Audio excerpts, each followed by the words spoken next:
దాన్ని ఒక పెద్ద సోషల్ మీడియాలో చర్చ పెట్టి కేసుల దాకా తీసుకుపోయి అరెస్ట్ కూడా చేస్తారనే దాకా తీసుకుపోయి ఇది ఒక పెద్ద న్యూసెన్స్ క్రియేట్ చేసిరంటేనే దీని వెనకాల నాగేశ్వర్ గారు ఇవాళ మొత్తం తెలుగు ఈ దేశంలో ఉన్న సమాజాన్ని ఇన్ఫ్లుయెన్స్ చేస్తున్నాడు ఆయన వీడియోల ద్వారా.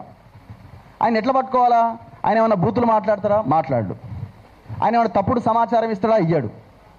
సో ఆయనను ఏదో రకంగా ఇట్లాంటి దాంట్లో ఇరికించే ప్రయత్నం చేస్తే మిగతా వాళ్ళు, ఆయన భయపడేది ఎట్లాగో మిగతా వాళ్ళంతా భయపడతారు, టెర్రరైజ్ అవుతారు అన్న దాంట్లో భాగంగా ఇది చేసినట్టుగా నాకు అనిపిస్తున్నది.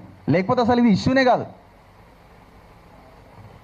సో ఈ కుట్రని కనుక మనం పసిగట్టకపోతే రాబోయే రోజుల్లో ఏ ఛానల్ని కూడా మిగలకుండా మింగేసే అవకాశం కూడా ఉన్నది.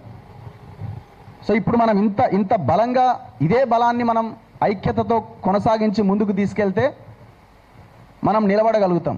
ఇది ఎవడేం మార్చలేడు. ఇది వాళ్ళు ఏదో అనుకొని వాళ్ళు ఏదో ప్లాన్ చేస్తున్నారు, కానీ మనల్ని ఎవడు విడదీయలేడు అన్నది మాత్రం వెరీ క్లియర్.